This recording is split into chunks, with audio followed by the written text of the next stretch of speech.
ولا تخافی، اور آپ ڈریے مت، یعنی آپ اس بچے کے ڈوبنے سے مت ڈریں، یہ بچہ ڈوبے گا نہیں۔ ولا تحزنی، اور آپ اس بچے کی جدائی سے غم زدہ بھی نہ ہو۔ باللہ من الشیطان الرجیم، بسم اللہ الرحمن الرحیم۔ وأوحينا إلى أم موسى أن أرضعيه فإذا خفت عليه فألقيه في اليم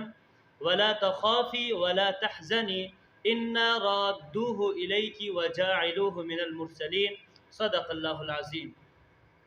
یہ سورہ قصص ہے، اور اس سورت کے اندر اللہ رب العزت نے موسیٰ علیہ السلام کا واقعہ انتہائی زیادہ تفصیل کے ساتھ بیان فرمایا۔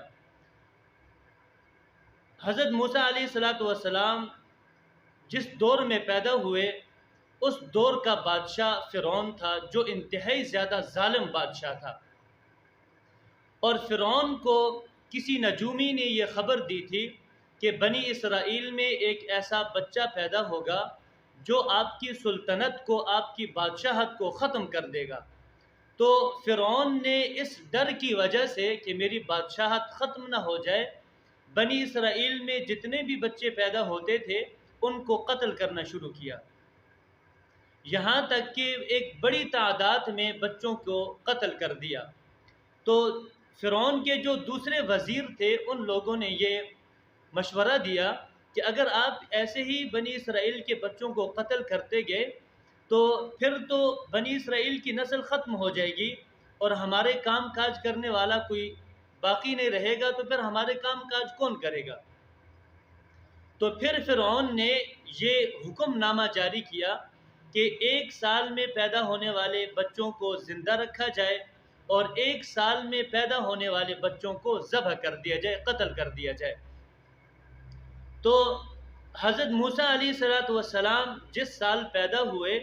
تو اس سال بچوں کو قتل کرنے کا حکم تھا کہ جو بچہ پیدا ہو اس کو قتل کیا جائے۔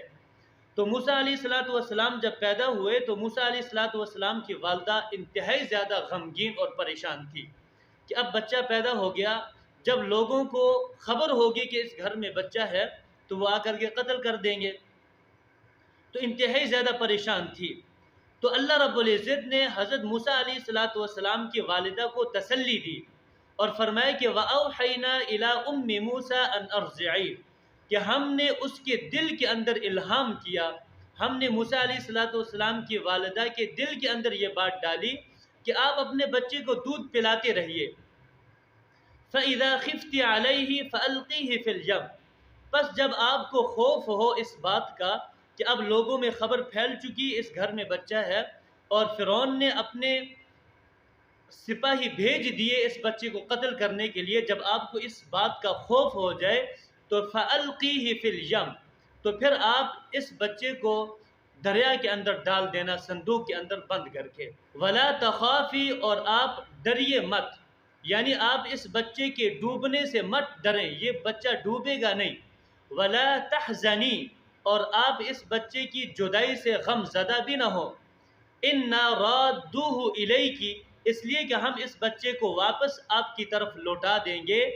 وَجَاعِلُوهُ مِنَ الْمُرْسَلِينَ، اور ہم اس کو انبیاء میں سے، یعنی ہم اس کو رسول بنائیں گے۔ جب موسیٰ علیہ السلام کی والدہ کو یہ خوف ہوا کہ فرعون نے اپنے سپاہی موسیٰ علیہ السلام کو قتل کرنے کے لیے بھیج دیے، تو موسیٰ علیہ السلام کی والدہ نے حضرت موسیٰ علیہ السلام کو صندوق کے اندر بند کر کے دریائے نیل میں چھوڑ دیا، اور دریائے نیل میں سے ایک نہر فرعون نے اپنے محل کی طرف نکالی تھی۔ تو موسیٰ علیہ السلام جس صندوق کے اندر بند تھے تو وہ صندوق اس نہر میں سے ہوتا ہوا فرعون کے محل کی طرف گیا، اور ایک روایت کے اندر آتا ہے کہ جن لوگوں نے پکڑا ہے حضرت موسیٰ علیہ السلام کو،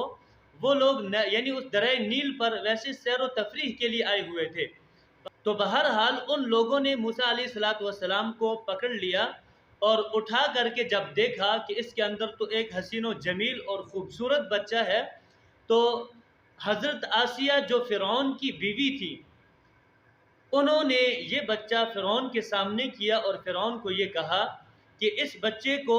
ہم اپنا بیٹا بنا لیتے ہیں، یا یہ بچہ ہمیں کچھ فائدہ دے گا، اس لیے ہم اس بچے کو قتل نہیں کرتے بلکہ ہم اس بچے کو پالیں گے۔